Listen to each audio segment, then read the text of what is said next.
Civil সার্জনের কার্যালয়ে নতুন করে একটি নিয়োগ বিজ্ঞপ্তি প্রকাশিত হয়ে গেল বন্ধুরা, যেখানে আপনারা আবেদন করতে পারবেন। এই সার্কুলারটি হবিগঞ্জ জেলার জন্য আবেদনের জন্য লিংক দেখতে পাচ্ছেন এবং মূল যে সার্কুলারটি প্রকাশিত হয়েছে আমরা সেটি আপনাদের মাঝে উপস্থাপন করার চেষ্টা করব। অবশ্যই আপনারা ভিডিওটি শেষ পর্যন্ত দেখবেন।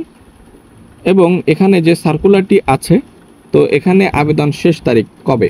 আবেদন 28 সেপ্টেম্বর 2025 তারিখ পর্যন্ত আপনারা এখানে অবশ্যই অনলাইনের মাধ্যমে আবেদন করতে পারছেন, ঠিক আছে। এবং 144টি ক্যাটাগরি সব মিলিয়ে আমরা পর্যায়ক্রমে আপনাদের মাঝে সেটি দেখানোর চেষ্টা করছি।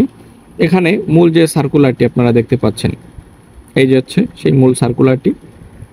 এখানে কি কি আছে বিস্তারিত আপনাদেরকে দেখাবো। দেখতে পাচ্ছেন এখানে স্বাস্থ্য সহকারী 130টি শূন্য পদ আছে, যেখানে এই যে স্বাস্থ্য সহকারী, এবং গাড়ি চালকের ক্যাটাগরি আছে ড্রাইভার, স্বাস্থ্য সহকারী, অফিস সহকারী কাম কম্পিউটার মুদ্রাক্ষরিক, store keeper, lab attendant, office সহায়ক।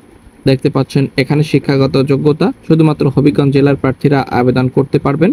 18 থেকে যাদের বয়স 32-এর মধ্যে সেই সকল প্রার্থী আপনারা এখানে আবেদন করতে পারবেন, ঠিক আছে। তো আরও বিস্তারিত তথ্য আছে, সেগুলো আপনাদেরকে আমরা পর্যায়ক্রমে দেখাবো। এখানে দেখতে পাচ্ছেন 28 সেপ্টেম্বর লাস্ট ডেট আবেদনের। আবেদন ফি 65 টাকা, 112 টাকা। আবেদন শুরু 8 সেপ্টেম্বর 2025 তারিখ থেকে।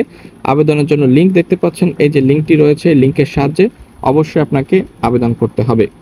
তো হবিগঞ্জ সিভিল সার্জনের কার্যালয়ে ছিল মূলত সার্কুলার। এখানে অ্যাপ্লিকেশন ফর্ম দেখতে পাচ্ছেন, এখান থেকে অ্যাপ্লিকেশন ফর্মে ক্লিক করে আপনি আবেদনটি করে নিতে পারছেন। পরবর্তী আপডেট পেতে চ্যানেলটিকে সাবস্ক্রাইব করবেন।